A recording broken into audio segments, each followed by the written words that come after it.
I was 19 when I learned what hell really looks like. It's not fire and brimstone, it's frozen. Chosin Reservoir, North Korea, December 1950. The thermometer read 40 below zero, but the wind made it feel like death itself was breathing down our necks. 30,000 United Nations troops surrounded by 120,000 Chinese forces who materialized out of the mountains like ghosts. We called it the frozen Chosin. Those who survived called it a miracle. My name is Marcus Stone. Private first class back then, barely old enough to vote, but old enough to die for my country. The 1st Marine Division had pushed too far north, chasing what Command thought were scattered remnants of a beaten enemy. Command was wrong. The Chinese weren't scattered. They were patient. And when winter came, they struck with the fury of an avalanche. The cold killed more men than bullets those first few nights. Morphine syrettes froze solid in our medical kits. Plasma bottles shattered. Weapons seized up because the lubricants turned to paste. Men's breath crystallized before it hit the ground, and the wounded froze in whatever position they fell. I watched a Marine reach for his rifle and watched his fingers snap off like icicles when he tried to grip it. My squad held a position on the east side of the reservoir dug into frozen earth that fought every strike of our entrenching tools. We'd been there 3 days when they hit us, not at dawn, like the training manual said, at 3 in the morning when exhaustion made men sloppy and the darkness absolute.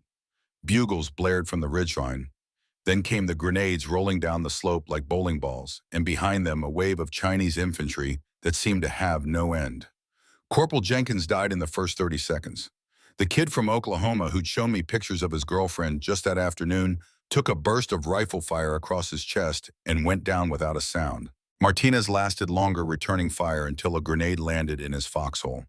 I can still hear the wet thump it made. We were 6. Then we were 4.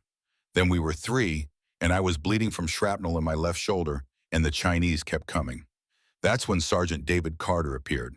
He came from the left flank, moving low and fast, despite carrying a BR that weighed 20 pounds. 25 years old with 3 years in service and a silver star he never talked about. His voice cut through the chaos like a blade.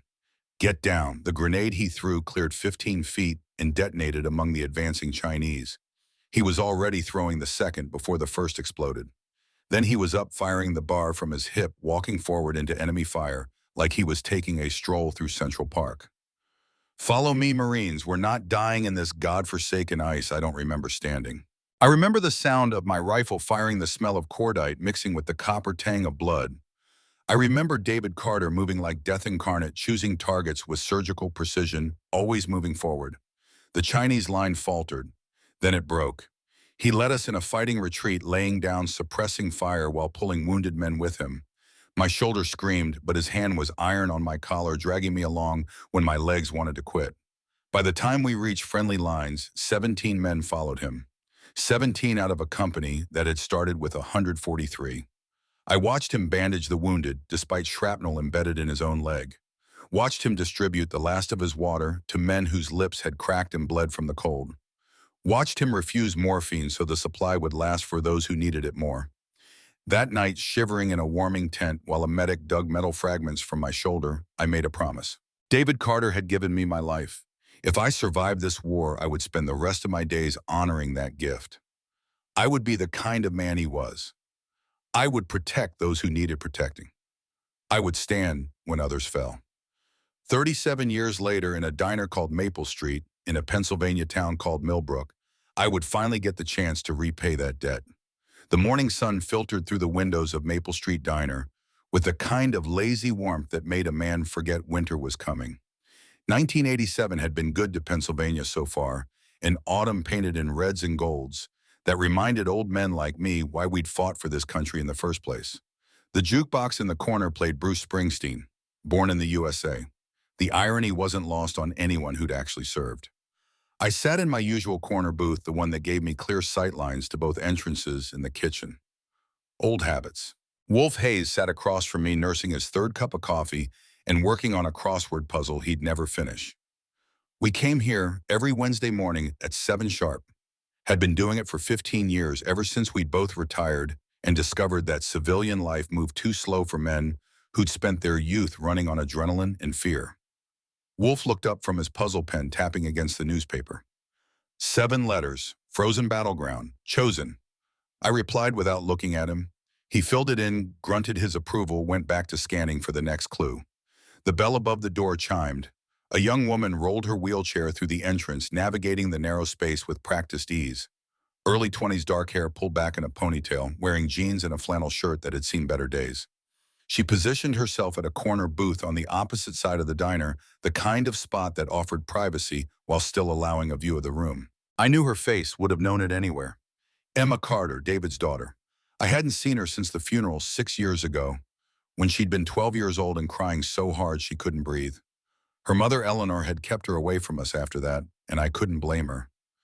What did a group of broken-down bikers have to offer a grieving child except more pain? But Emma wasn't a child anymore. She had David's jawline, that same determined set to her mouth that said the world could throw whatever it wanted and she'd still be standing. Or in her case, sitting. The wheelchair was new. 2 years ago, Wolf had told me. Car accident on Route 16 during a rainstorm. Car went through the guardrail, rolled down an embankment. Broken back. Doctor said she'd never walk again. She pulled out a sketchbook, began drawing with the kind of focus that shut out the rest of the world. An old man, 3 booths over, bent over his eggs and toast. Her hand moved in confident strokes, capturing something in him that most people would never notice. The set of his shoulders, the way his fingers gripped his fork like he wasn't sure it would stay in his hand. The loneliness that settled on a man when he ate breakfast alone. "You watching Carter's Kid again?" Marcus Wolf's voice held amusement, the kind that came from knowing a man for 4 decades and reading his thoughts before he spoke them. "Someone should. This town's gotten meaner. You're getting soft in your old age." "No, just paying old debts." The jukebox switched songs. The coffee smelled like morning and second chances. Emma Carter filled in the shading on her drawing, completely unaware that 2 old Marines sat 30 feet away, watching her back like sentries on a wall. The bell chimed again. This time the diner went quiet. Blake Morrison walked in like he owned the place, which in a way he did.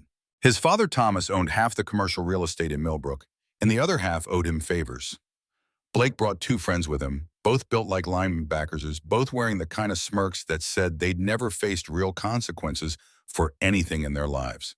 19 years old. Same age I'd been at Chosin, but there the similarity ended. Blake Morrison had never known cold that could kill, had never watched friends die, had never learned that the world didn't give a damn about your plans or your pride. He spotted Emma Carter and his smirk widened. I felt Wolf tense beside me. My hand tightened on my coffee cup, the ceramic warm against calloused fingers that had held rifles in weather that would have killed these boys in an hour. Well, if it isn't the artist formerly known as Standing. Blake's voice carried across the diner with practiced cruelty. The breakfast crowd shifted in their seats, uncomfortable but unwilling to intervene. That was Millbrook in a nutshell. Good people who'd learned to look away when power flexed its muscles. Emma didn't look up from her drawing. That made Blake move closer, his friends following like pilot fish trailing a shark. "I'm talking to you, wheel girl."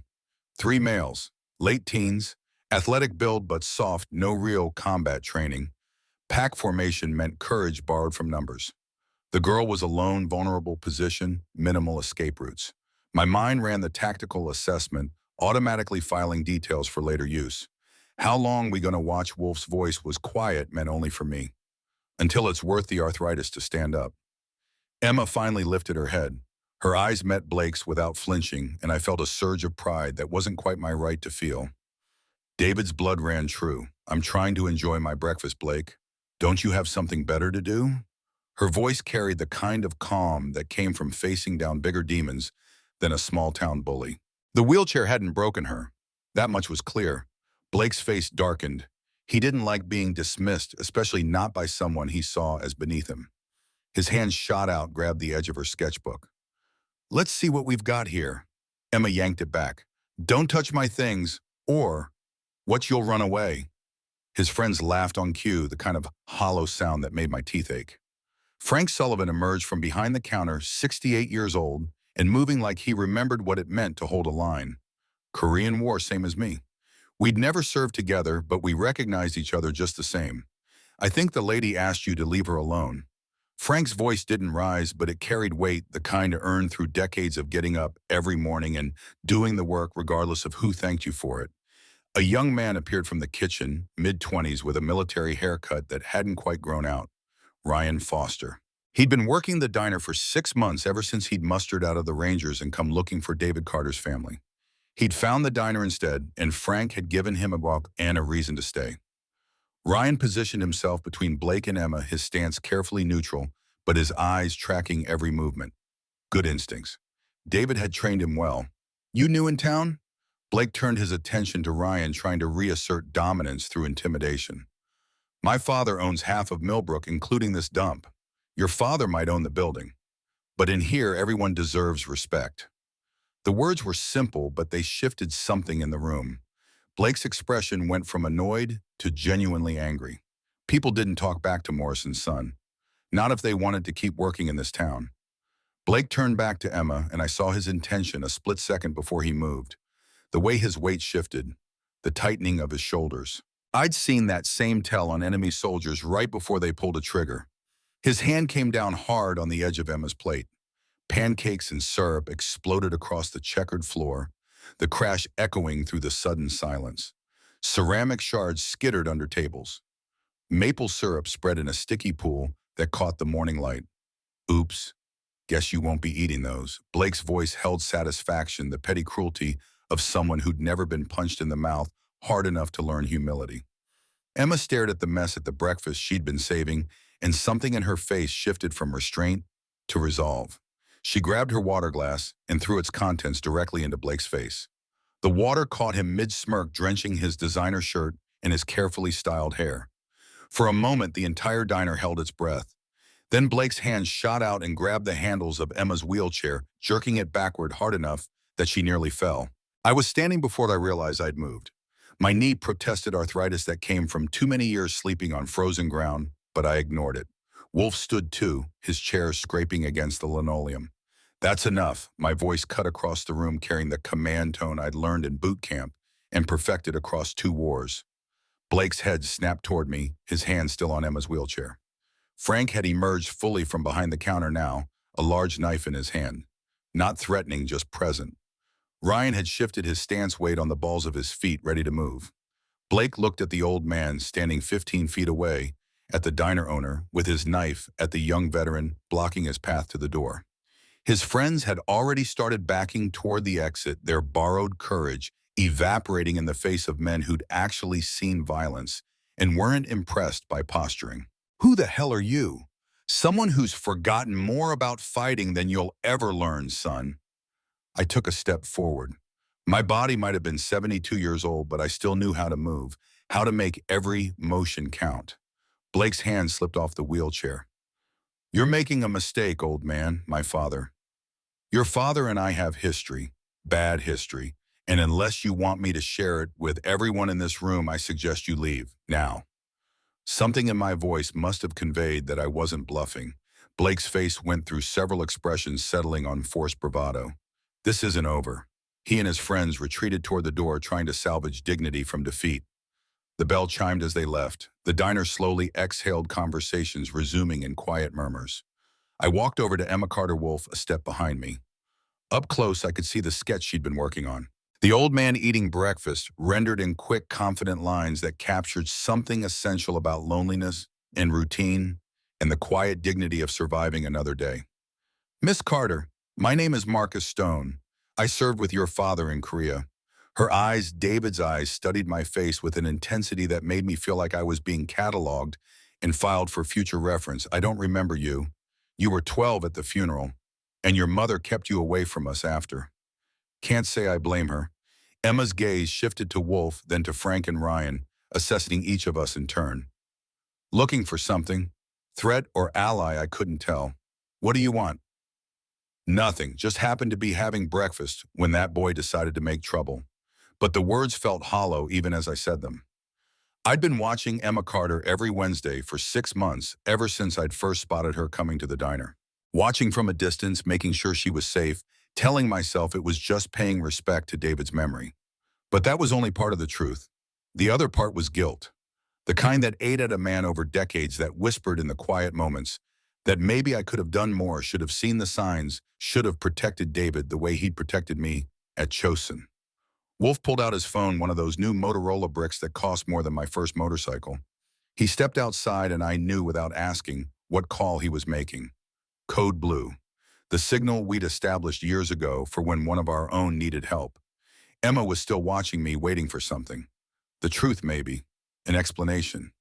But I didn't have words for what I owed her father for the debt that had shaped 37 years of my life. So I just stood there, an old Marine, trying to figure out how to tell a girl in a wheelchair that her father had saved my life in a frozen hell and that I'd failed to save his.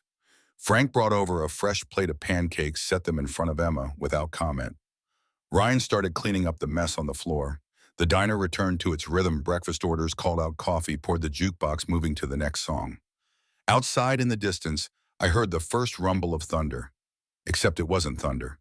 It was the sound of 15 Harley-Davidson motorcycles, vintage iron, kept in pristine condition by men who understood that some things were worth maintaining no matter the cost. Wolf stepped back inside, a grim smile on his face. Perfect timing. The rumble grew louder, approaching from the east where the old steel mill used to stand, where our clubhouse occupied a converted warehouse that had once stored the raw materials of American industry. Now it stored something more valuable. Brotherhood. Purpose. The remnants of men who'd fought in forgotten wars and refused to be forgotten themselves. Blake Morrison's Camaro was still visible through the window, parked across the street. He hadn't left. Just regrouped, probably calling his father or working up the courage to come back with reinforcements. But he was about to learn an important lesson about the difference between money and power, between inheritance and earning your place. The first motorcycle pulled into the parking lot. A 1965 Harley-Davidson Panhead cherry red with chrome that caught the sunlight like a mirror. Major Paul Reynolds dismounted with the careful precision of a 70-year-old who'd spent too many years jumping out of perfectly good airplanes. Air Force, Korea, and Vietnam, 3 Purple Hearts, and a distinguished Flying Cross he kept in a drawer, because the medals didn't matter as much as the men who'd earned them alongside him. Then came the others, one after another, forming a perfect line across the front of the diner. Sergeant Luis Williams on a knucklehead that had been his father's before him. Corporal Diego Martinez on a soft tail he'd built from parts over 3 years. Dr. Elena Rivera on a lowrider that she'd bought after her husband died, and her children told her she was too old to be reckless. 15 motorcycles. 15 veterans. Each one wearing a leather jacket with the same patch emblazoned on the back. An eagle clutching a motorcycle chain, wings spread against the American flag, the words "Iron Veterans" arcing above and below. I watched Emma's face as she took in the sight, confusion giving way to curiosity, giving way to something that might have been recognition. She'd seen these jackets before, even if she didn't remember. David had worn his to her christening, to her first birthday, to every major event in her young life, until Eleanor had asked him to choose between his family and his brothers, and he'd chosen his family without hesitation. But he'd never formally resigned from the Iron Veterans. Once you were in for life. Your brothers didn't abandon you just because you hung up your jacket. They watched from a distance, ready to ride when called, waiting for the day when old debts came due. That day was today. The veterans dismounted, moving with the synchronized efficiency of men who'd spent decades working as a unit. No wasted motion. No unnecessary chatter. They lined up outside the diner, not blocking the entrance, but making their presence unmistakable. Wolf held the door as I walked out, my knee protesting but my back straight. 72 years old and still able to put one foot in front of the other. That counted for something. Blake Morrison stood by his Camaro phone pressed to his ear, eyes wide as he took in the gathering of old men on motorcycles. He lowered the phone slowly, some instinct telling him that whoever he was calling wouldn't arrive in time to matter. I walked across the parking lot, Wolf on my left, Ryan Foster materializing on my right. The morning sun felt warm on my face. My shadow stretched long across the pavement. Blake tried to reassemble his bravado. "You guys some kind of senior citizen biker gang?" Several of the veterans smiled at that, the kind of smile that made smart people nervous. Something like that, though we prefer the term brotherhood. I stopped 10 feet from Blake, close enough to talk, far enough to give him space to make a choice. "Your father know you're out here harassing disabled girls." She threw water at me. "After you destroyed her breakfast, after you grabbed her wheelchair, after you called her names." I paused, let that sink in. See, we've been watching. That's what we do. Watch out for people who can't always watch out for themselves. Blake's friends had gotten out of the car, but they stayed close to it, clearly reconsidering their life choices. Blake himself was trying to figure out if he was in real danger or just being intimidated by harmless old men. I decided to help him understand. My name is Marcus Stone. I served with David Carter in Korea. Chosen Reservoir, December 1950.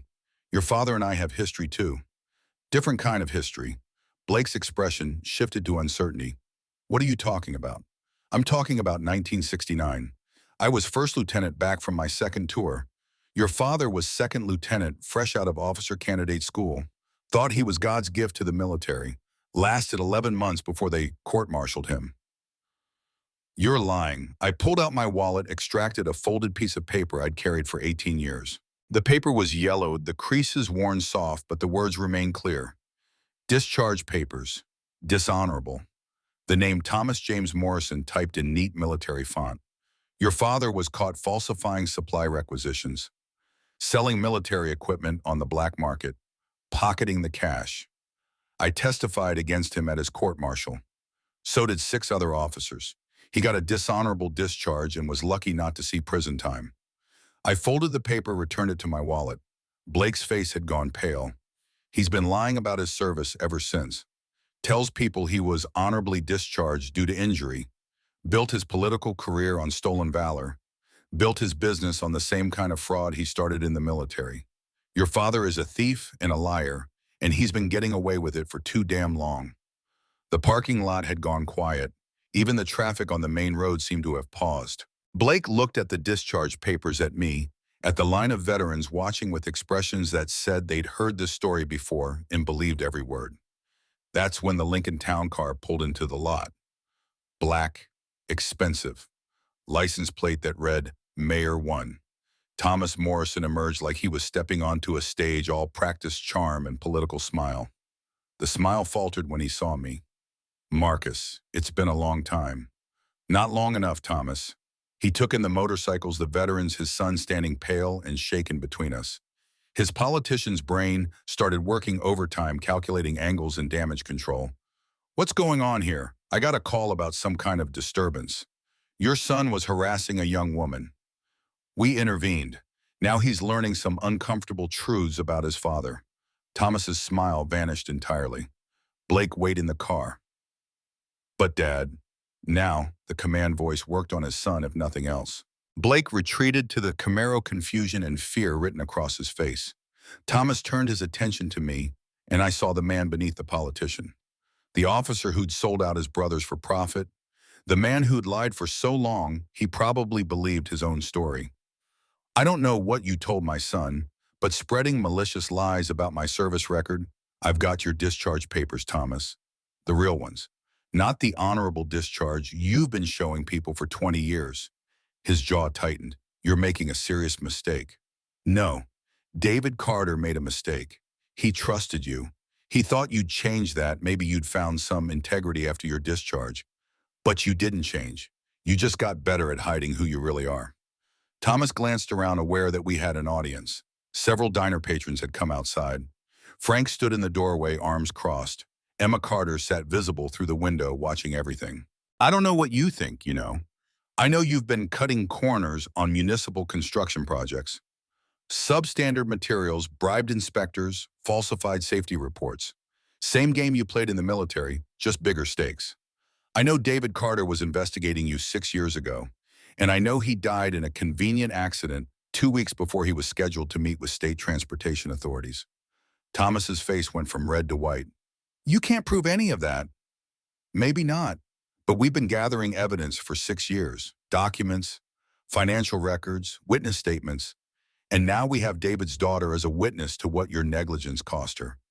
I gestured toward the diner where Emma sat. Thomas looked, and I saw something flicker in his expression. Not quite guilt, but fear of consequences, which was close enough. We need to talk. Privately. I gestured toward the diner. Frank's office. 5 minutes. Thomas nodded curtly, turned to his son. Go home. I'll deal with this. Blake looked between us, clearly wanting answers, but not willing to challenge his father twice in one morning. The Camaro's engine roared to life. A moment later, he and his friends were gone. Thomas followed me into the diner past Emma Carter, who watched him with eyes that saw more than he wanted. Frank led us to his office and back, a small room that smelled like coffee and old newspapers. I closed the door behind us. The moment we were alone, Thomas's political mask slipped. The man underneath looked older, harder cornered. How much do you want? I don't want your money, Thomas. Everyone wants something. I want you to tell me the truth. About David Carter, about what really happened that night. Thomas moved to the small window, looked out at the alley behind the diner. When he spoke, his voice had lost its polish. David came to me in the summer of '81, said he had questions about some of my construction projects, about Route 16 in particular. I told him everything was above board, but he wouldn't let it go. Because you were lying, because you cut corners and people got hurt. Thomas turned to face me. Business is complicated. Sometimes you have to make compromises. Compromises. That's what you call using guardrail posts spaced 10 feet apart instead of 6, using anchors half the required depth, bribing inspectors to sign off on work that didn't meet specifications. The work was adequate. Emma Carter's car went through that guardrail, rolled down an embankment, broke her back. She'll never walk again because you wanted to save a few $1,000s on materials. Thomas's face tightened, but he didn't deny it. I never wanted anyone to get hurt, but they did. Emma did, and I think David did too. The words hung in the air between us. Thomas moved back to the window, his reflection ghostly in the dirty glass. David was going to meet with state investigators, had documentation. Inspection reports, financial records, everything. I tried to convince him to drop it, told him he was ruining his life over nothing. He wasn't. He was trying to save lives, to stop you from hurting more people. Thomas's shoulders sagged.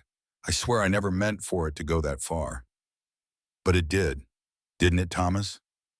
He turned to face me and I saw something in his eyes that confirmed what I'd suspected for 6 years. Not confession, but acknowledgement. The burden of knowledge too heavy to carry alone any longer. There's a man, Victor Kane, former contractor, does private security work. I know the type. I hired him to discourage David. Just talk to him. Make him understand the consequences of pursuing this investigation. That's all, just talk. And Thomas swallowed hard. I don't know what happened. Kane said he'd handle it. 2 days later, David's car went off the road in the rain. Police ruled it accidental. Bad weather, slick conditions, driver error. But you knew better. I didn't know anything for certain. Kane said he'd just talked to David, that David had seemed upset but unharmed. The accident happened 20 miles from where they met. Convenient timing. Life is full of coincidences, Marcus. Not in my experience. We stood there, 2 old men carrying decades of choices between us. Thomas had made his choices. Profit over people. Lies over truth. Covering up mistakes until they became crimes. And somewhere along the way, those choices had led to David Carter dying on a rainy road, his daughter crippled, and a town slowly rotting from corruption. You have 24 hours to turn yourself in to state authorities. Confess to the construction, fraud, the bribery, everything. Cooperate fully with their investigation. Or we go public with everything we have. Documents, testimony. Your son knows the truth about your discharge now. How long before everyone else learns? How long before the state starts looking at every project you've ever worked on? Every inspector you've ever paid off? Thomas's jaw worked, but no sound came out. He was calculating odds, running scenarios, trying to find the angle that let him survive this. But there wasn't one. I'd spent 6 years making sure of that. If I confess, I'm finished. Prison, bankruptcy, everything. You were finished the day you decided your profit mattered more than people's lives. This just makes it official. I opened the office door, held it for him. Thomas walked past me into the diner, his shoulders bent, his political posture gone. He looked like what he was, a scared man facing consequences he'd spent decades avoiding. Emma Carter watched him cross the room. Her eyes followed him all the way to the door, and I wondered what she saw. The man who'd killed her father, the man who'd destroyed her future, or just another bully, older and richer, but a bully just the same. Thomas paused at the door, looked back at me one last time. You always were self-righteous, Marcus. Even in the military. Always had to be the hero. No, I just learned from better men than you. Men who understood that leadership means taking care of your people, not using them for your own gain. He left without another word. The Lincoln pulled out of the lot, drove away toward whatever fate he'd choose. Turn himself in or run, confess or fight. It didn't matter much to me anymore. The truth was out. The wheels were in motion. Justice might be slow, but it was coming. I walked over to Emma's booth. She'd pushed her fresh pancakes aside, no longer hungry. Her sketchbook lay open in front of her, a new drawing taking shape. This one showed the parking lot, the motorcycles, the veterans. Me standing in front of Blake Morrison, my shadow long and dark across the pavement. Your father saved my life. Chosen Reservoir winner of 1950. 17 of us survived because of him. Emma looked up, her eyes searching my face for something. Truth, maybe. Or just connection to the father she'd lost too young. My mother never told me about any of this. The motorcycles, the brotherhood. She said he was just a regular soldier who came home and worked construction. He was. But he was also more than that. David Carter was the kind of man who made everyone around him better, made them braver, made them want to be worthy of his friendship. Why didn't he tell me about Chosen? About any of it, because home was where he healed from it. You were his piece, Emma, his reason to leave the war behind. Wolf appeared at my elbow. The others were dismounting now, filing into the diner. Major Reynolds with his flight jacket worn soft from decades. Sergeant Williams moving stiff from old injuries that ached in cold weather. Daria Elena Rivera shaking her head at the sight of Emma's wheelchair, already assessing mobility and independence factors with a physician's eye. They gathered around Emma's booth, these old warriors in leather and denim. Not threatening, just present, bearing witness. Your accident wasn't an accident, Emma. The guardrail that failed on Route 16 was improperly installed. Morrison Construction cut corners to save money. Your father discovered it. He was going to expose the fraud. Emma's hands tightened on her sketchbook. Are you saying my father was murdered? I'm saying he was investigating Thomas Morrison 2 weeks before he died. I'm saying Victor Kane is a name that appears in Morrison's financial records whenever problems need solving. I'm saying the timing is too convenient to be coincidence. Can you prove it? Not yet. But we're working on it, have been for 6 years. Emma looked around at the veterans surrounding her, 15 men and 1 woman, average age approaching 70, looking back at her with expressions that promised protection and vengeance in equal measure. What do you want from me? Your testimony? Your story? Put a human face to Morrison's crimes. Help us bring him to justice.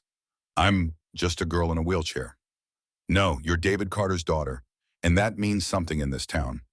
To people who remember, that's your weapon. Emma studied her drawing, the motorcycles rendered in careful detail. Then she looked up, and I saw David's determination in her eyes, the same look he'd had when he led us out of that Chinese ambush.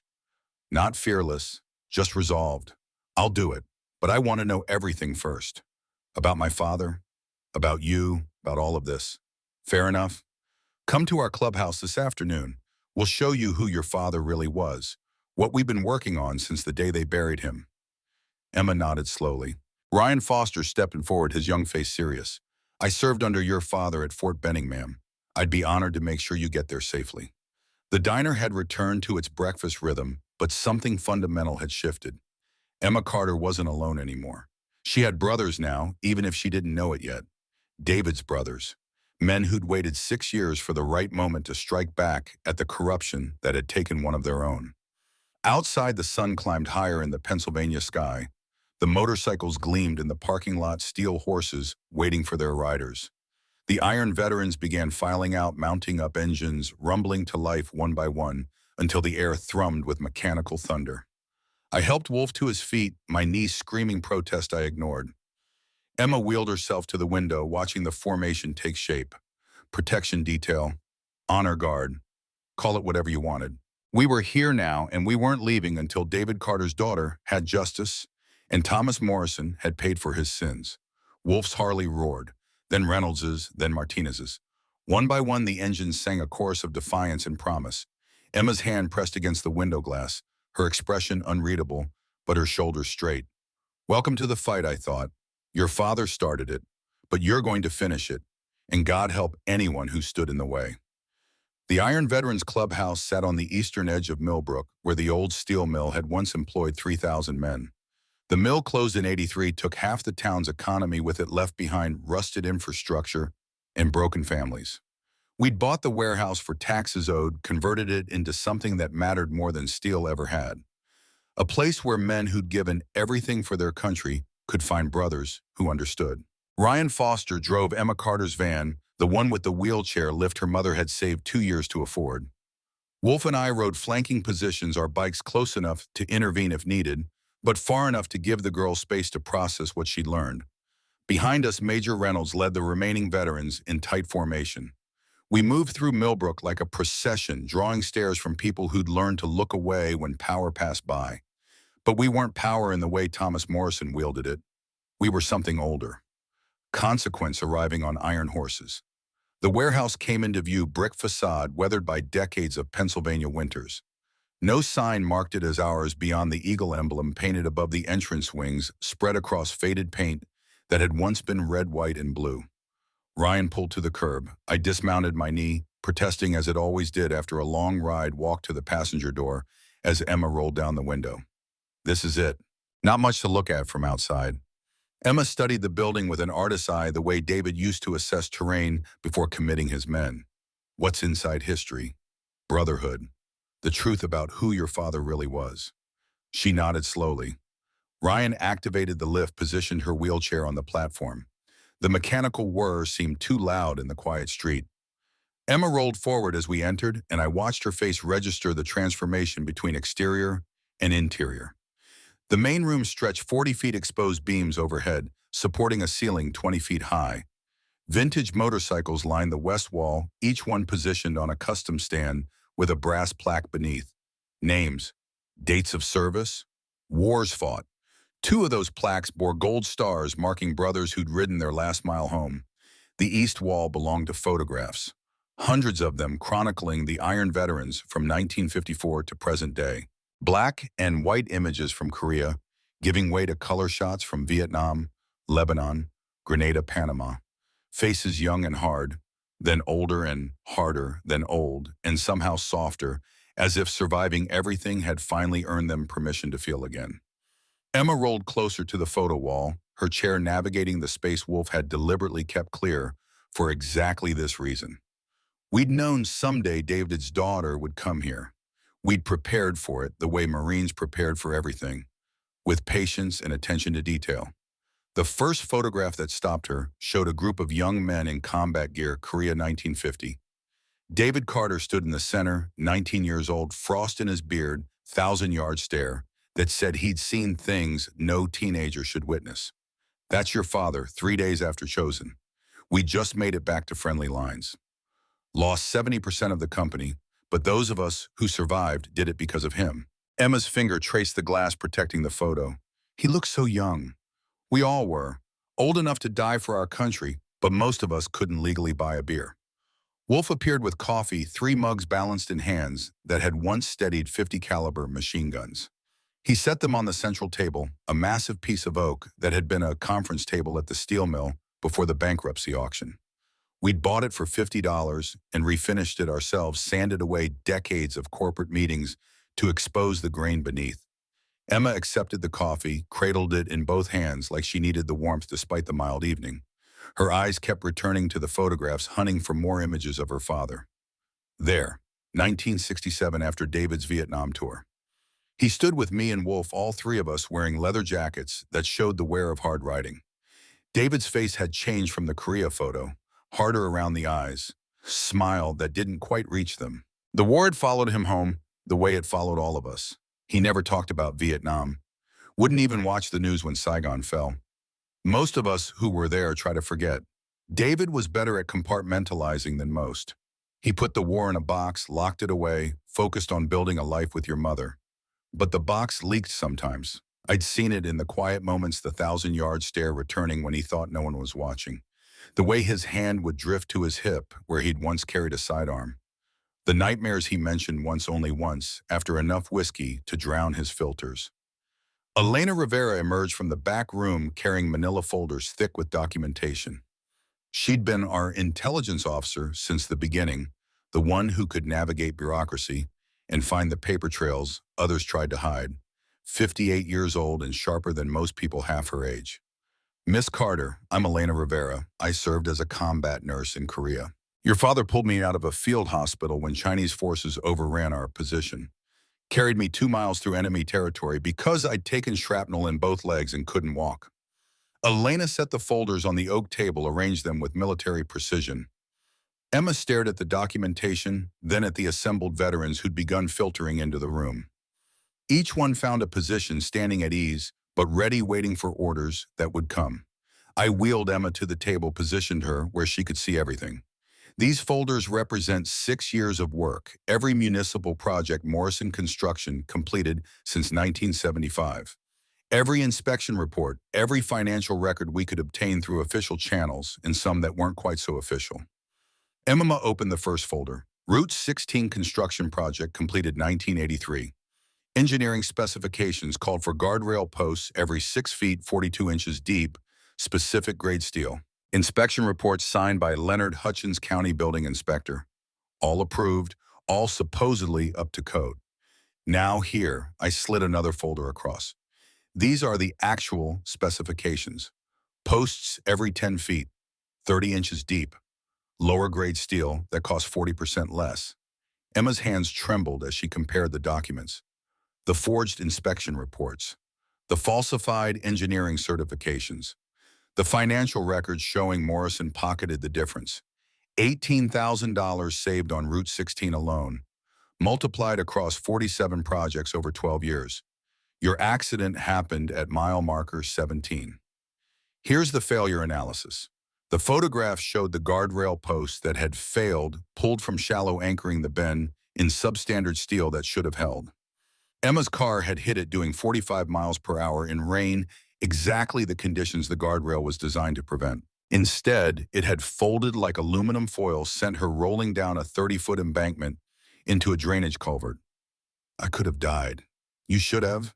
The fact that you survived with only paralysis is a testament to luck and the rescue team that reached you in under 10 minutes.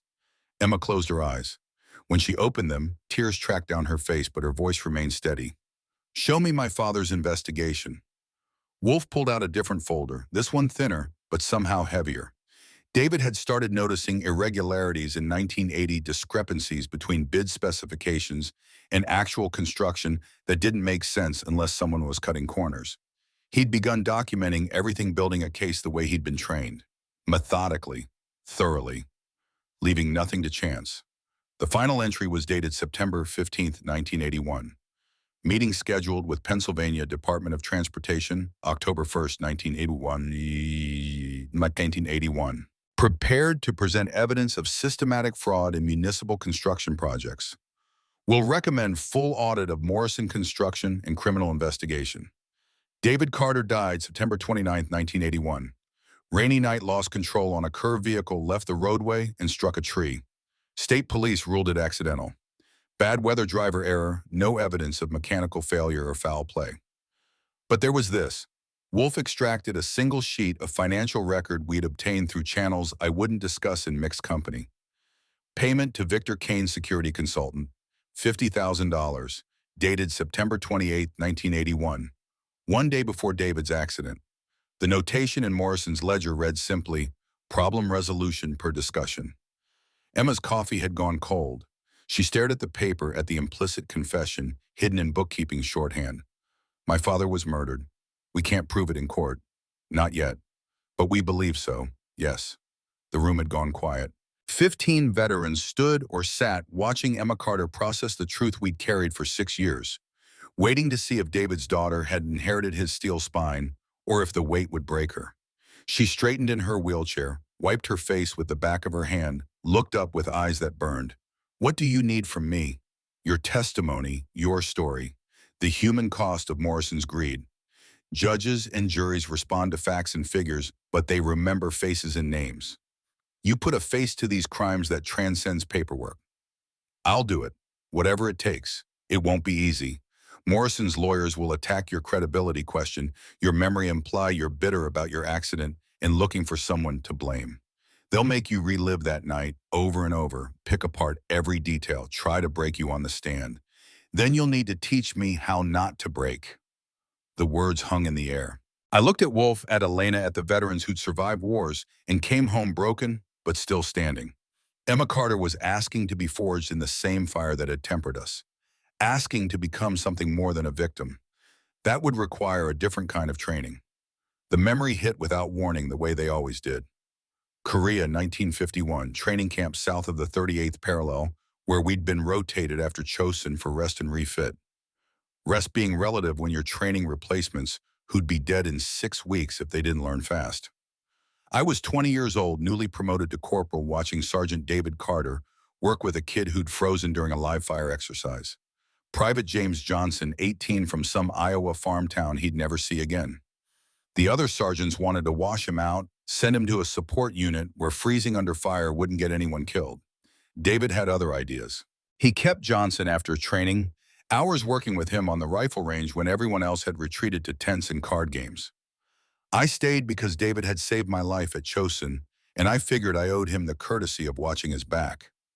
The fear doesn't make you weak, Private. Fear makes you human.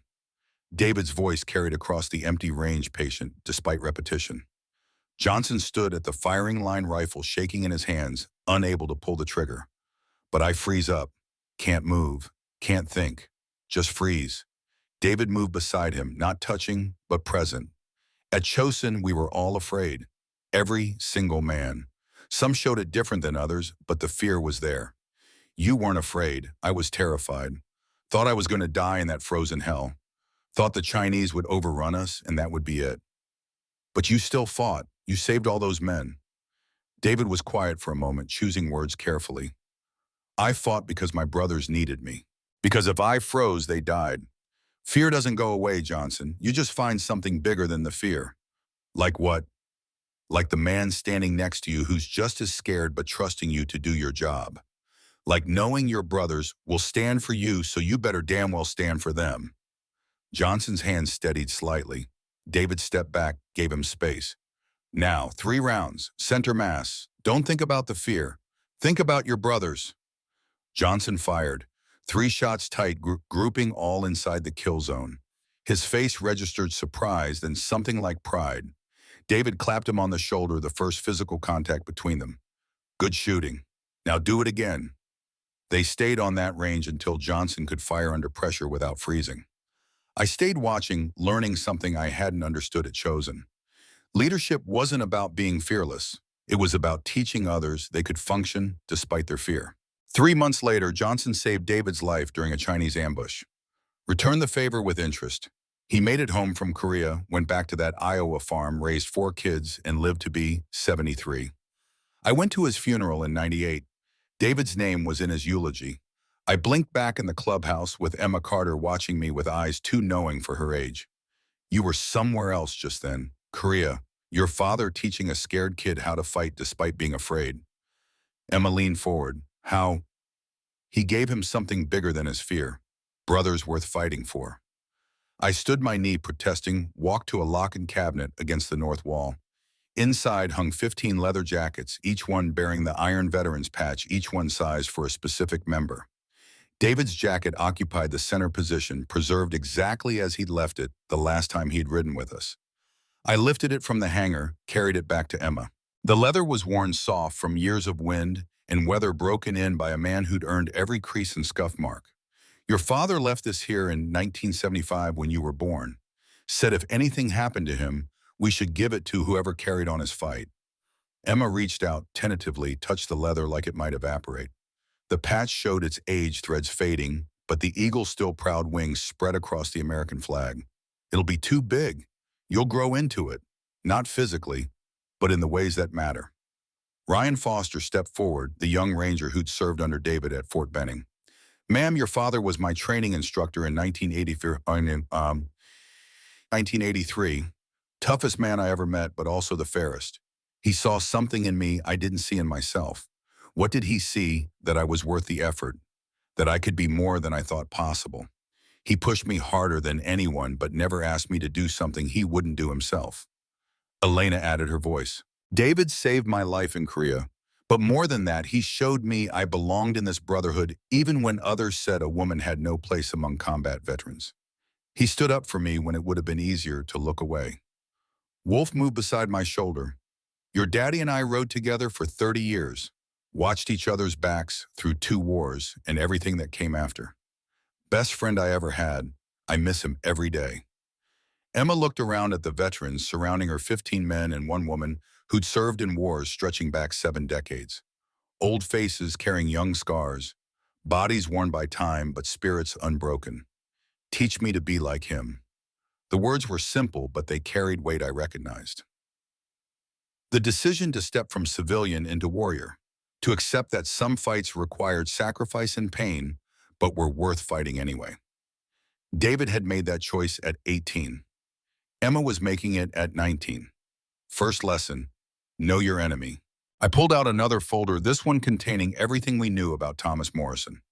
Military records, business dealings, political connections, financial statements that showed wealth built on fraud and maintained through intimidation. Morrison isn't just a corrupt politician.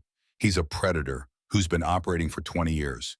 He has money power connections throughout the state, law enforcement in his pocket, judges who owe him favors, media that looks the other way.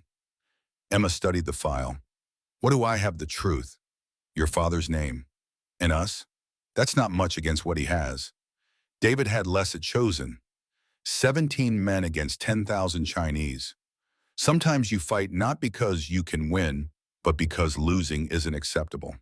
The phone on the wall rang, old rotary model that Wolf insisted on keeping because cell phones were for people who wanted to be found. Elena answered, listened, her face going tight. It's Rachel Carter. For Emma. Emma wheeled to the phone, took it with hands that had steadied since entering the clubhouse. Mom. I couldn't hear Rachel's words, but I watched Emma's expression shift from concern to fear to anger. Her knuckles went white on the receiver. Are you safe? Where are you now? More conversation. Emma's face cycling through emotions she was learning to control. Finally, she lowered the phone, looked at me with eyes that held fury and grief in equal measure. Sheriff Morris searched our house this afternoon, had a warrant claiming they were looking for stolen documents. After they left, my mother received a phone call, a man she didn't recognize. He told her I should drop this crusade or she might have an accident like my father. The room temperature seemed to drop. Every veteran present had heard similar threats before, knew what they meant. Escalation from legal intimidation to physical danger. Morrison was showing his hand, revealing how desperate he'd become. Where's your mother now? With Judge Wallace's family. He's the only judge in the county. Morrison doesn't control. I turned to Wolf. Send Williams and Martinez. Full protection detail. Bring Rachel here. On it. Wolf moved to the phone, started making calls. I returned my attention to Emma, who'd gone pale but held herself together through visible effort. This is my fault. I should have left it alone. Should have just accepted the accident and moved on. No, this is Morrison's fault. He made the choices that led here, cut corners that hurt people, killed your father to protect his secrets, threatened your mother because he's scared of what you represent. What do I represent? Consequence. For 20 years, he's operated without facing any. Now David's daughter is putting a face to his crimes and he knows the game is ending. Ryan Foster moved to Emma's side. We won't let anything happen to you or your mother. That's a promise. Elena began organizing logistics with the efficiency of someone who'd coordinated field hospitals under fire. Safe house arrangements, rotation schedules for protection details, communication protocols. We'd done this before sheltered people who'd stood against corruption and needed temporary sanctuary until the system caught up. The front door opened. Everyone tensed until Blake Morrison stepped through, hands raised in surrender position, briefcase clutched in one hand. I need to talk to Emma Carter. It's important. The room bristled. Wolf's hand dropped to his belt. Ryan shifted to blocking position. Blake swallowed hard but held his ground. I have evidence. From my father's private files. Proof of everything you accused him of. Why would you betray your own father? Blake's face twisted. Because I found notes about David Carter's death. About payments to Victor Kane. About permanent problem resolution. My father had Emma's father murdered, and I can prove it. He opened the briefcase, pulled out folders and documents that spilled across the oak table. Route 16 specifications, falsified inspection reports, financial records showing payments to inspectors and officials, and there in Thomas Morrison's handwriting, the smoking gun.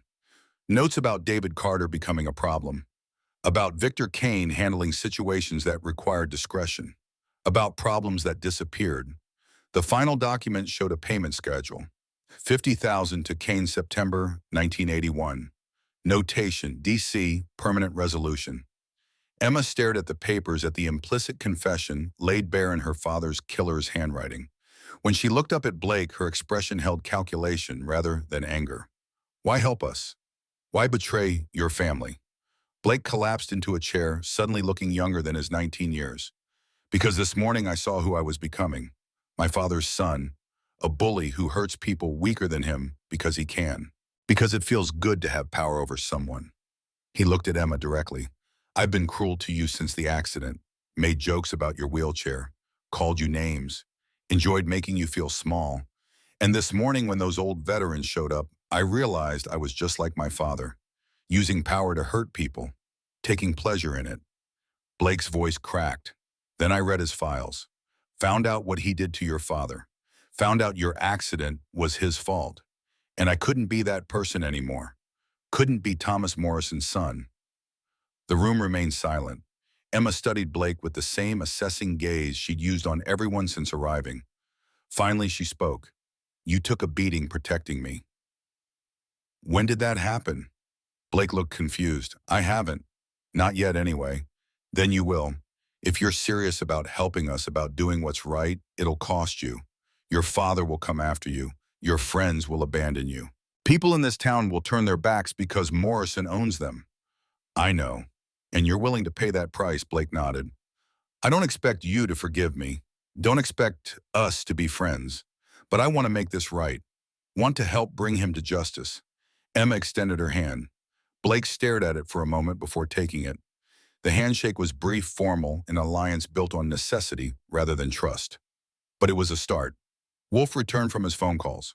Williams and Martinez are en route to Judge Wallace's house. Should have Rachel here within the hour. Good. Blake, you're staying here tonight. Protective custody in making sure you don't change your mind. I won't. We'll see. People's courage looks different in daylight after they've had time to think about consequences. Elena organized sleeping arrangements. The clubhouse had a back room with cots for veterans who'd had too much to drink or needed a place to stay when home became unbearable. Blake would sleep there under watch. Emma would take Elena's private room, the one with accessible facilities we'd installed when Elena started having mobility issues 3 years ago. Ryan volunteered for first watch on Emma's door. Wolf took Blake's room. The other veterans filtered out, heading home with promises to return at first light. Major Reynolds paused at the door. Marcus, you did good today. David would be proud. We haven't won yet. No, but we're closer than we've been in 6 years. After they left the clubhouse, settled into quiet, I poured myself 2 fingers of bourbon, sat at the oak table with Blake's evidence spread before me. Documentation that could bring down Thomas Morrison. Proof that would reopen David Carter's death investigation. Evidence that might finally deliver justice. Emma emerged from the back room, rolling quietly across the concrete floor. Couldn't sleep. Me neither. Old habit. Insomnia from Korea never quite went away. She positioned herself across from me, accepted the second glass I poured without asking permission. We sat in silence, 2 people connected by a dead man drinking to his memory. Tell me about Chosen, about how he saved you. So I did. Told her about the frozen reservoir and the Chinese ambush, about watching friends die and thinking I'd be next, about David Carter appearing like an avenging angel leading a counterattack that opened an escape route none of us thought existed. He wasn't fearless. I could see it in his eyes. The same fear we all felt. But he moved anyway, fought anyway, saved 17 men because that's who he was. Emma listened without interrupting, absorbing details about her father she'd never known. When I finished, she refilled both our glasses. Tomorrow we go public with this. Hold a press conference. Present everything to state authorities and media simultaneously. Tomorrow you become a target. Morrison will throw everything he has at discrediting you. His lawyers will tear you apart. Then teach me how to stand when they try to break me. I studied Emma Carter, 19 years old in a wheelchair, asking to be forged into a weapon against the man who'd destroyed her family. David's daughter, in truth, not just biology. Your father taught me that courage isn't absence of fear. It's doing what's right despite being afraid. He taught me that brotherhood means standing for people who can't always stand for themselves. Emma's eyes held steady on mine. Then stand with me tomorrow. All of you. Let Morrison see that he's not just fighting David Carter's daughter. He's fighting everyone who remembers what honor means. Outside, Millbrook slept beneath autumn stars. Thomas Morrison probably slept too confident his money and connections would protect him as they always had. He didn't know that 15 veterans and one paralyzed girl were preparing to burn his empire to ash. We'd spent 6 years building this case, gathering evidence, documenting crimes, waiting for the right moment. That moment had arrived with Emma Carter rolling into Maple Street Diner, drawing pictures and refusing to be intimidated. David, I thought your daughter is exactly like you, brave and stubborn and unwilling to quit. We'll finish what you started, get her justice and yours. Make Morrison pay for every life he's damaged. The bourbon burned going down, but it warmed something cold inside me. Emma finished her glass, set it down with finality. Tomorrow then, we end this. Tomorrow we start ending it. Justice moves slow, but it moves. And we've got time. Emma smiled, tired, but genuine. My father chose his brothers well. No, we chose each other. That's what brotherhood means. She rolled back to her room. I sat alone with the evidence and the memories, an old Marine keeping watch over David Carter's daughter, the way he'd once kept watch over me. The debt came full circle. The promise made at Chosin found its redemption in a Pennsylvania warehouse 3 decades later. Some debts transcend time. Some promises outlast the men who make them. David Carter had saved 17 lives in frozen Korea. Now his brothers would save his daughter, in a turn pull her from the wreckage Morrison created, give her the tools to fight back. Outside, I heard motorcycles approaching. Williams and Martinez returning with Rachel Carter. The pieces were moving into position. Tomorrow we'd strike, hit Morrison with everything we'd built, force the system to finally hold him accountable. But tonight we kept watch. Brothers in arms, David's brothers, Emma's brothers. The Iron veterans riding one last time into battle for a man who'd given us everything and asked nothing in return, except that we take care of his own. We would. On that I staked my life and my honor, whatever remained of either. The door opened. Rachel Carter entered, flanked by Williams and Martinez, her face pale but determined. She saw Emma emerge from the back room and cross the space in 3 strides, pulled her daughter into an embrace that spoke of fear and relief in equal measure. Behind them, dawn approached. The day that would change everything. The day Thomas Morrison's empire began its fall. We were ready. Dawn broke cold across Pennsylvania, the kind of October morning that promised frost by evening. I'd slept 3 hours in the chair beside the oak table, old Marine instinct waking me before full light. Rachel Carter occupied the couch, her daughter asleep in Elena's room, Blake Morrison under guard in the back. 15 veterans had filtered back in before sunrise, summoned by Wolf's calls, understanding, without explanation, that today required all hands. The television mounted above the motorcycle display flickered to life. Channel 7 News, Thomas Morrison's face filling the screen. Wolf stood by the remote, volume low enough not to wake the others, but loud enough for those already conscious. Morrison wore his best suit American flag pin on his lapel, standing before Millbrook Town Hall, with reporters gathered like suppliants before a king. The chyron read, "Mayor responds to fraud allegations." These accusations are not only false, but malicious. His voice carried practiced sincerity politicians polish, refined over 20 years. Morrison Construction has always maintained the highest standards of quality and safety. The suggestion that we would compromise public safety for profit is offensive and defamatory. A reporter off camera pressed him. Mayor Morrison, the Tribune article specifically mentions Route 16, where Sarah Mitchell, Emma Carter, I corrected automatically though the television couldn't hear me, was injured 2 years ago. Do you deny substandard materials were used? Morrison's expression shifted to sympathy, the mask he wore when political necessity demanded appearing human. That accident was a tragedy. My heart goes out to the Carter family, but the investigation at the time was thorough. Road conditions were not a factor. Miss Carter was driving too fast for conditions. Emma appeared in the doorway, hair uncombed, eyes puffy from too little sleep. She watched her father's killer lie to cameras, rewrite history to protect himself, blame her for an accident his greed had caused. That's not true. I was doing the speed limit. The police report confirmed it. He's counting on people not checking the report. Most won't. They'll remember his version because he has the platform. Morrison continued his performance. What concerns me most is the source of these accusations. A group of aging motorcycle enthusiasts with a personal vendetta against me, manipulating a vulnerable young woman for their own purposes. Wolf snorted. Vulnerable? He really doesn't know you at all, does he?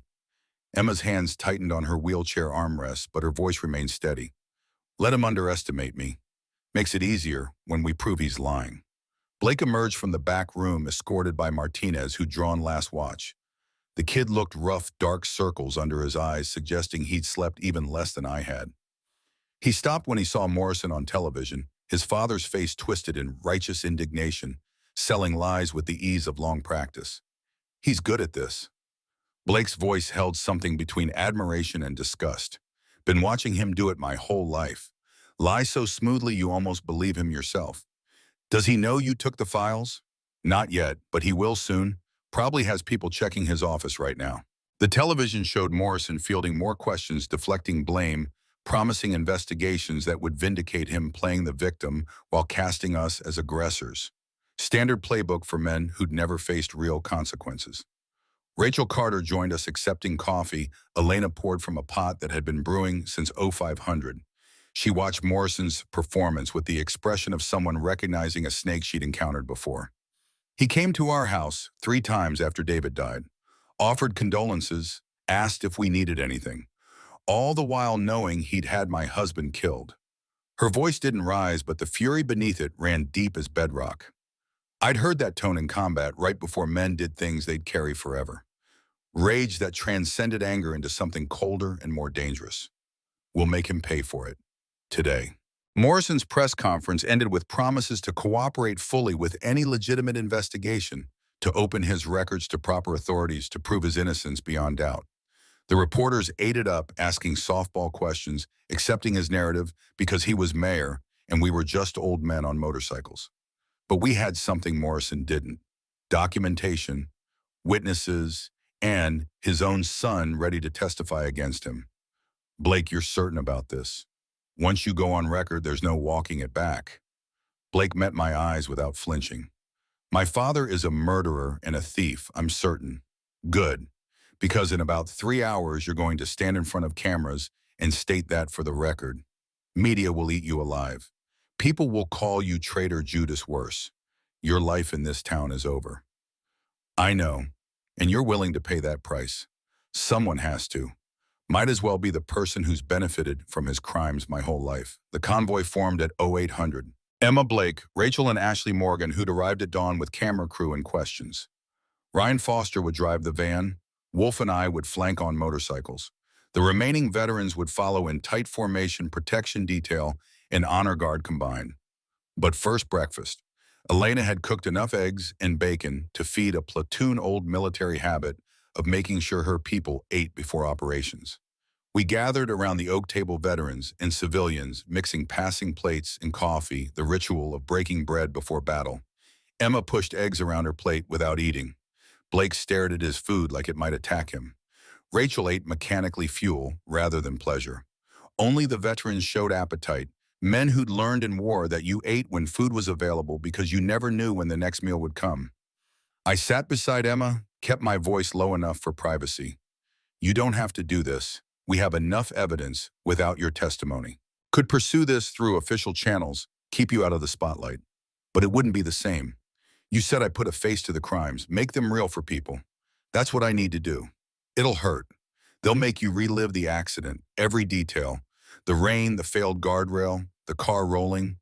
The moment you realized you couldn't move your legs. I relive it every night anyway. Might as well make it count for something. David would be proud of you. Emma finally met my eyes. Did you ever want to quit at Chosen when things looked worst? Did you ever just want to give up? The question pulled me back 37 years to frozen hell and Chinese bugles and the certainty of death. I'd wanted to quit every minute of every hour for 5 days.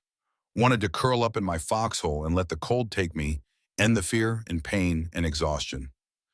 But I hadn't. None of us had.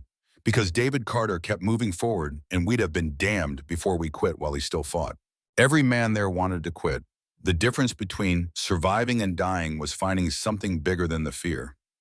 For me, it was watching your father refuse to quit. Figuring if he could keep going, I could too. Emma nodded, slowly processing this. What's bigger than my fear? That's something you have to find yourself. But I'll tell you what I see. I see David Carter's daughter refusing to let his killer escape justice. I see a young woman teaching this town that wheelchairs don't define strength. I see someone making sure her father's death meant something. Is that enough? It was enough for your father. It's enough for me. The food disappeared. Plates cleared, equipment checked with military thoroughness. Ashley Morgan reviewed her questions, making sure nothing would blindside Emma during the press conference. Blake went over his testimony one final time, voice shaking on certain passages, but holding firm when it mattered. At 09:30, the phone rang. Elena answered, listened at her face going hard. She covered the mouthpiece. Pennsylvania State Police. They're sending investigators to Morrison Construction headquarters this morning. Want to coordinate with us on timing. I took the phone, identified myself, outlined our press conference schedule. The detective on the other end sounded skeptical, but interested, promised to have people in place when we went public. Official channels moving at official speed, too slow to stop Morrison if he decided to run, but fast enough to matter once the story broke. We disconnected. Elena checked her watch. If we're doing this, we need to move. Press conference scheduled for 1100 at the Tribune offices in Harrisburg. That's 90 minutes to get there and set up. Mount up. The veterans moved with practiced efficiency, leather jackets, donned helmets, secured motorcycles fired to life one by one, until the warehouse thrummed with mechanical thunder. Emma wheeled to the van where Ryan stood ready. She paused, looked back at the assembled riders, these old warriors preparing for one final mission. Thank you, all of you, for my father, for me. Major Reynolds spoke for everyone. We're Iron veterans, we take care of our own. Always have, always will. The convoy rolled out at 09:45, 15 motorcycles surrounding the van, moving through Millbrook like a military escort. People on the sidewalk stopped to watch, some waving, others turning away. Everyone understanding that something significant was happening, even if they didn't know what. We took Route 16, the road that had broken Emma's back, past mile marker 17 where the failed guardrail had been replaced 2 years ago, with materials that met specifications. Too late for Emma. Too late for the 3 other people who'd been injured on Morrison's substandard construction. But we passed it anyway, marking the ground where everything had changed. The road climbed into hill country. Autumn colors brilliant against gray sky. Wolf rode my left flank, his Harley running smooth as silk despite being 50 years old. Behind us, the formation held tight, veterans maintaining distance and position without signals. Old skills automatic as breathing. I thought about Chosin, about leading men through frozen mountains with enemy behind and ahead and on all sides. About the weight of responsibility, knowing your decisions meant life or death for brothers who'd put their trust in you. This felt similar, shepherding Emma and Blake toward a confrontation that could end their lives as they knew them. Justice demanded sacrifice. Always had. Always would. The radio on my belt crackled, Ryan's voice tight with urgency. Marcus, we've got a tail. Black SUV, 3 vehicles back, been following since we left Millbrook. Copy. Everyone stay tight. Could be nothing. Could be Victor Kane. The name hung in the air between us, unspoken but understood. Morrison's fixer, the man who made problems disappear. If Thomas knew about Blake's betrayal, if he understood the threat we posed, he'd call in Kane to resolve it. $50,000 bought a lot of resolution. I keyed the radio. Wolf, you seeing this? Got it. Want me to drop back? Get a plate number, negative. Stay in formation. Reynolds Martinez, fall back to rear guard position. Keep eyes on that SUV, roger. The formation shifted, 2 veterans peeling off to ride behind the van, putting themselves between our people and whatever threat the SUV represented. My hand dropped to the knife clipped inside my jacket. Not much against firearms, but better than nothing. The road climbed higher trees, pressing close on both sides, perfect ambush terrain. Emma's voice crackled over the radio. Ryan says there's trouble, possible tail. Nothing confirmed. Stay calm, I'm calm. Just want to know if I should be scared. Fear is useful, keeps you alert. Panic is the enemy. The SUV maintained distance, neither closing nor dropping back. Professional surveillance or just paranoid civilians? Hard to tell. We crested the hill, began the descent toward the valley where Harrisburg sprawled. The SUV followed. Then it accelerated. Contact, Reynolds' voice cut across the radio. SUV is moving up 3 vehicles now, flanking the first SUV rammed into Martinez's bike from the side. Metal screamed. Martinez went down hard, his Harley sliding across asphalt, throwing sparks. The second SUV swerved toward Reynolds, but he'd seen it coming, throttled hard, and pulled ahead. The third vehicle pulled alongside the van. This wasn't surveillance. This was an attack. Break formation. Get Emma to safety. The convoy exploded into chaos. Veterans peeled off, some moving to protect the fallen Martinez, others forming shield around the van. Ryan drove like he'd trained for this, which he had evasive maneuvers learned in Ranger School, applied to Pennsylvania Highway. The SUV tried to force the van off the road. Ryan held steady, refusing to yield 2 tons of vehicle against 3 tons of armored SUV. They collided, metal shrieking, but Ryan kept control. Wolf pulled alongside his Harley, matching speed, putting himself between the SUV and the van. The SUV's window rolled down. A rifle barrel emerged. Gunwolf swerved right as the rifle fired rounds, punching through air where he'd been a heartbeat earlier. I accelerated, pulled ahead of the convoy, reaching the SUV's front quarter. The driver saw me coming, tried to compensate, but motorcycles are faster than trucks, and I'd been riding before he was born. I pulled even with the driver's window, saw his face register surprise, then fear. I veered hard right, clipped his front tire with my crash bar physics doing the rest. The SUV's front wheel caught twisted vehicle momentum, taking over. The SUV spun, crossed the center line, hit the guardrail, flipped. Behind me, the second SUV had given up on Reynolds and was pursuing the van. Ryan drove like demons, chased him, taking corners too fast, using weight and momentum the way he'd been trained. But the SUV was faster, closing distance. Elena's voice crackled over the radio. Harrisburg police inbound, ETA 5 minutes. We don't have 5 minutes. The third SUV had stopped to extract occupants from the first professional discipline, overriding target priorities. That left 1 vehicle in pursuit, 1 van trying to escape, and 14 veterans deciding whether to protect Emma or help Martinez, who lay in the road behind us. No choice, really. We'd made our decision when we put on these jackets. Williams, Washington, Henderson stay with Martinez. Everyone else with me. We converged on the remaining SUV like wolves on wounded prey. Major Reynolds pulled alongside the passenger side, his Harley steady despite 70 years of age. Sergeant Williams came from the other direction. The SUV tried to thread between us, but there wasn't space, not with veterans who'd flown combat missions and survived ambushes boxing it in. The driver made his choice, hit the brakes hard. We shot past, had to circle back. The SUV reversed, smashed into Henderson's bike, sent him sprawling. Then it was gone, accelerating in the opposite direction, abandoning the attack. We regrouped around the van. Ryan had pulled over, Emma and Blake and Rachel visible through windows but unhurt. Martinez was conscious, left leg clearly broken, but alive. Henderson had road rash and bruises, but nothing permanent. 2 bikes totaled 3 veterans injured, 1 van battered but functional. And we'd survived Victor Kane's first attempt to stop us. State police arrived 7 minutes later, found us rendering first aid and documenting damage. The detective I'd spoken with earlier emerged from an unmarked car, surveyed the scene with cop's eyes that saw too much. You folks want to tell me what happened here? We were attacked. 3 SUVs, coordinated assault, professional execution. 1 veteran down with broken leg, another with injuries. We have right to press charges. Against who? Did you get plates?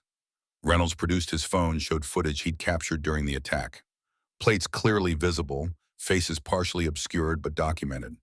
The detective made notes, called for backup, ordered roadblocks. Professional response, but I could see him calculating political angles, wondering how deep Morrison's influence ran in state police. You're still planning to attend a press conference in Harrisburg. That's the plan. I'd suggest postponing, for your safety. Postponing means Morrison has time to destroy evidence, intimidate witnesses, prepare defenses. We go today or we don't go at all. The detective studied me with eyes that had seen 30 years of crime and corruption. You're Marcus Stone, decorated Marine 3 combat tours, retired lieutenant colonel. I read your file when you called this morning. Then you know I don't bluff and I don't quit. No, but you're also 72 years old leading a convoy of senior citizens against a man with resources and connections. This isn't war, Colonel Pinto. This is Pennsylvania. We have laws, procedure systems designed to handle this properly. We've been using those systems for 6 years. They haven't worked. Morrison owns the local sheriff, half the county officials, and apparently has enough reach to order hits on public highways. Your systems failed David Carter. They're failing his daughter. So excuse me if we don't wait for bureaucracy to save us. The detective sighed, recognizing a battle he couldn't win. Ambulance loaded Martinez Henderson, refusing transport because his injuries weren't serious enough to miss what came next. Ryan inspected the van, declared it drivable despite cosmetic damage. We remounted, reformed. The convoy continued toward Harrisburg with state police escort that arrived too late, but better than nothing. Emma's voice crackled over the radio. Everyone okay? Martinez has a broken leg. Henderson scraped up. But we're still riding. Kane will try again. My father doesn't quit when he's losing. Neither do we. The convoy reached Harrisburg at 10:45, 15 minutes to spare. The Tribune offices occupied a converted warehouse downtown, brick and glass modernity wrapped in historic facade. Ashley Morgan waited on the steps, camera crew ready, other media outlets already gathering because word had spread that something significant was breaking. We dismounted in the parking lot, formed up around the van, as Emma and Blake and Rachel emerged. The veterans moved into protective positions, not aggressive but unmistakably present. Ashley approached with microphone ready, but I waved her off. Questions during the press conference. Right now we prep. Inside the conference room held 30 chairs for media, a table at the front with nameplates already positioned. Emma Carter, Blake Morrison, Rachel Carter, Marcus Stone. Ashley had done her homework, understanding that this story needed the veteran's voice alongside the victims. Elena and Wolf worked the room, ensuring security, identifying exits, assessing threats, with old soldiers' paranoia that kept people alive. Ryan positioned himself near Emma, close enough to intervene, but far enough to avoid hovering. Blake sat alone, staring at his nameplate like it accused him. Rachel stood at the window, overlooking downtown Harrisburg, this city that had failed her husband, that had allowed Morrison to operate unchallenged for 2 decades. She turned as I approached. David would have wanted to be here. He is, in everything we're about to do. She nodded, accepting comfort she didn't quite believe. I understood. The dead remained absent, no matter how much the living wanted to conjure them back. Reporters filtered in, filling chairs, testing cameras, creating the background noise of media gathering for something they sensed mattered. Pennsylvania State Police representatives took positions in the back row. Attorney General's office sent an assistant prosecutor to observe, the system slowly dragging itself into position. At exactly 1100, Ashley called the room to order. Ladies and gentlemen, thank you for coming. Today we're presenting evidence of systematic corruption, fraud, and criminal negligence by Millbrook Mayor Thomas Morrison and Morrison Construction. We'll hear from victims' witnesses and someone uniquely positioned to know the truth. We'll take questions after opening statements. She gestured to me. I stood, walked to the microphone, let the cameras focus before speaking. My name is Marcus Stone. I'm a Marine veteran who served in Korea and Vietnam. I've spent the last 6 years investigating corruption by Morrison Construction that has resulted in injuries, possibly deaths, and definitely millions in fraud against Pennsylvania taxpayers. I laid out the case methodically. 47 municipal projects over 12 years. Specifications falsified. Materials substandard. Inspectors bribed. The pattern clear for anyone willing to see it. Financial records documenting Morrison's profits built on fraud. Engineering reports showing construction that didn't meet code. Then I showed them Route 16, the road where Emma Carter's accident occurred, the guardrail that failed because posts were spaced wrong and anchored shallow, the cost-cutting that saved Morrison $18,000 and cost Emma the use of her legs. Now we're going to hear from the victims. Emma wheeled to the microphone. Cameras focused on her wheelchair, first the visual that would lead every news broadcast. But she didn't let that define her. She looked into the cameras and spoke with voice that carried David Carter's steel. 2 years ago, I was a gymnast with scholarship offers from 3 universities. Then Route 16 took that future. I thought it was bad luck. Rainy night, slick road, tragic accident. But it wasn't. It was criminal negligence by a man who valued profit over safety. She detailed her accident without drama, just facts. Car hit the guardrail at 45 miles per hour. Guardrail failed. Car rolled 30 feet down an embankment. Broken back. Paralyzed from waist down. Doctors said she'd never walk again, and 2 years later, they'd been right. But worse than my injury is knowing it was preventable. The guardrail should have held. Would have held if Morrison Construction hadn't cut corners. I'm here today to put a face to that fraud. To show what happens when greed matters more than safety, she wheeled back. Blake Morrison stood, walked to the microphone like a man heading to execution. His voice shook but held. My name is Blake Morrison. Thomas Morrison is my father. And everything you've heard today is true. I've brought documents from his private files that prove systematic fraud, bribery, and falsified records. He presented the evidence, his father's handwriting damning in its casual notation of crimes. Route 16 specifications, inspector payments, financial records. And finally, the document that changed everything. This shows payments to Victor Kane, a private security consultant, $50,000 paid September 28, 1981. The notation reads D.C. Permanent Resolution. The room went silent. Blake continued, voice breaking, but words clear. David Carter died September 29, 1981. One day after this payment, he was investigating my father's construction fraud. He had a meeting scheduled with state transportation authorities. That meeting never happened because he died in a convenient accident. Blake looked directly at the cameras. My father had David Carter murdered. I can't prove it absolutely, but I'm providing everything I have to state authorities. I'm testifying under oath, and I'm asking that my father be held accountable for what he's done. He sat down, face pale, hands shaking. Rachel stood, moved to the microphone without notes or preparation. I'm Rachel Carter, David's widow, Emma's mother. For 6 years, I've carried the weight of believing my husband died in a random accident, that I was just unlucky, that life was cruel but not deliberately so. Her voice strengthened as she spoke. Today I learned different. My husband was murdered for trying to protect his community.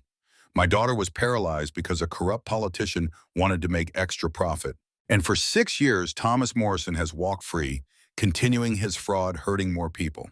She looked at the assistant prosecutor in the back row. I'm here to demand justice. For David, for Emma, for every person harmed by Morrison's greed. And I won't stop until he's held accountable. The room erupted with questions. Ashley controlled them, directing queries to appropriate people. State police representatives confirmed an active investigation. The prosecutor committed to reviewing all evidence. Media smelled blood in the water and circled accordingly. Then Ashley's phone buzzed. She checked it, looked up with expression I couldn't read. Ladies and gentlemen, I'm receiving word that Thomas Morrison has been arrested attempting to cross the Pennsylvania-Ohio border. He had a suitcase containing $300,000 in cash and false identification papers. The room exploded, reporters shouting questions, cameras swinging to capture reactions. Emma gripped her wheelchair armrest, face cycling through emotions too fast to track. Blake collapsed in his chair like strings had been cut. Rachel simply nodded acceptance of justice too long delayed, finally arriving. I felt Wolf's hand on my shoulder, heard him whisper, "We did it, Marcus. Got him. Not yet. Arrest isn't conviction. But it's a start." The press conference continued another 30 minutes, media feeding frenzy sustained by fresh blood. Ashley expertly directed traffic, making sure Emma's story remained central, that the human cost never got lost in political scandal. Finally, she called it, thanked everyone, promised follow-up information through official channels. Media filtered out slowly, reporters chasing leads, producers demanding live shots. The prosecutor approached with state police detectives, requested formal statements, promised full investigation. Professional courtesy coding what I recognized as skepticism about vigilante justice served by old men on motorcycles. Let them doubt. We had the evidence, we had witnesses, we had Thomas Morrison in custody with a suitcase of cash that screamed guilty conscience. Outside, the veterans waited beside their bikes. Martinez called from hospital, leg set and splinted, demanding updates. Henderson sported bandages, but refused to miss the aftermath. They'd earned this moment, 6 years of patient investigation, finally bearing fruit. Emma emerged from the Tribune building, Rachel pushing her wheelchair, Ryan and Blake flanking. Reporters still hovered, but state police held them back, creating space for us to regroup. What happens now? Now Morrison faces arraignment bail. Hearing probably makes bail because that's how the system works. Investigation continues. Eventually a trial. Justice moves slow, but it moves. Emma looked around at the assembled veterans, these old warriors who'd stood with her against power and corruption. How do I thank you for this? You don't. We did it for David and for you. Family doesn't need thanks. The convoy reformed for the ride back to Millbrook. Police escort, this time official recognition that we'd done something that mattered. Martinez would recover. Henderson's road rash would heal. The bikes were replaceable. What mattered was that Emma Carter had faced her father's killer in public, told her truth without flinching, and the system had finally responded.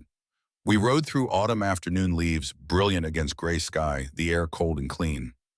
I thought about David Carter saving 17 men at Chosin, about the debt I'd carried for 37 years, about promises made and finally kept. The debt would never be truly repaid. David had given his life trying to protect his community. All I'd done was help his daughter get justice. But it was something. It counted. We reached Millbrook as sunset painted the sky golden red. People lined the streets, watching the convoy pass, some waving, others just staring. Word had spread. Morrison arrested, daughter victorious, old veterans proving that honor still mattered. Emma's house stood dark, Rachel having stayed at the clubhouse for safety. We escorted them home, checked the property, confirmed security before departing. Emma paused at her door, looked back at the assembled motorcycles. My father would be proud of you. All of you. He'd be prouder of you. You finished what he started. She smiled, tired but genuine, disappeared inside with her mother. The veterans dispersed, heading to homes and families, carrying the satisfaction of mission accomplished. Wolf and I rode to the clubhouse, the warehouse that had been our command center, our sanctuary, our home, when regular homes felt too small.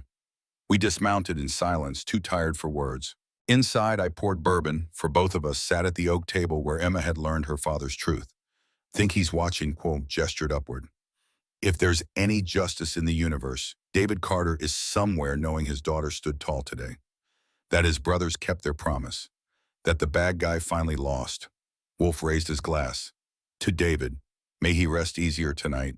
To David and to Emma, may she find peace. We drank to the dead and the living, to promises kept and debts honored, to one last fight won by old men who refused to quit. Outside, Millbrook settled into evening. Tomorrow would bring more media attention, more investigation, more legal proceedings. Morrison would fight with everything he had left. The trial could take years. But tonight, Emma Carter slept knowing her father had been avenged. Thomas Morrison sat in a cell knowing his empire had crumbled. And 15 veterans rested knowing they'd stood for something that mattered. Sometimes that's all old warriors could ask for. One more fight, one more chance to stand for what's right. One more mission before the final ride home.